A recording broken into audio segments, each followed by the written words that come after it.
அதாவது ஒரு அடுக்குமாடி குடியிருப்புகளை தேர்ந்தெடுக்கணும்னு சொன்னால் அந்த அடுக்குமாடி குடியிருப்பு கட்டியிருக்கக்கூடிய நிறுவனங்களினுடைய பின்புலம் என்ன இருக்குது, ஸோ அதனுடைய வடிவமைப்பு எப்படி இருக்குது, அந்த ஸ்ட்ரக்சரல் டிராயிங் மெயினாக நம்ம வாங்கி பார்க்கணும்.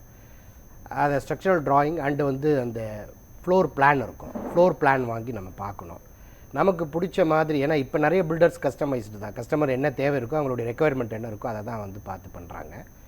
ஸோ குறிப்பாக அந்த கட்டிடத்தினுடைய ஸ்திரத்தன்மை எப்படி இருக்குது, எப்படி கன்ஸ்ட்ரக்ட் பண்ணியிருக்காங்க, என்ன மாதிரியான மெட்டீரியல்ஸை குவாலிட்டிஸாக பயன்படுத்தியிருக்காங்க, அப்புறம் நமக்கு பிடித்தமான அந்த பெயிண்ட் நிறம்லாம் பண்ணியிருக்கிறாங்களா, ஃப்ளோர் பண்ணியிருக்காங்களா, எலக்ட்ரிக்கல் ப்ளம்பிங் எப்படி இருக்குது, இந்த மாதிரி சில கஸ்டமர்ஸ் அவங்களோட ஆஸ்பெக்டில் பார்ப்பாங்க. ஹவுசிங் போர்டில் பார்க்கும்பொழுது அந்த ஹவுசிங் போர்டு அமைந்திருக்கிற இடம் எப்படி இருக்குது, அது லோ லைனா ஹை லைனா, தாழ்வான பகுதியாக மழைக்காலங்களில் மழைநீர் இருக்குமா, போக்குவரத்துக்கு வசதிக்கு எதுவாக அந்த இடம் அமைந்திருக்கிறதா, பொது போக்குவரத்துக்கள் நிறைந்திருக்கிறதா, பேருந்து நிலையம், தொடர்வண்டி நிலையம், விமான நிலையம் அருகில் இருக்கிறதா, இந்த ஆஸ்பெக்டில் பார்ப்பாங்க. குவாலிட்டி ஆஃப் கன்ஸ்ட்ரக்ஷனை எல்லா ஆஸ்பெக்ட்லேயும் டாப் டு பாட்டம் பார்க்குறது மிக மிக முக்கியமான ஒன்று. அது அரசு கட்டிடங்களாக இருந்தாலும் சரி, தனியார் கட்டிடங்களாக இருந்தாலும் சரி.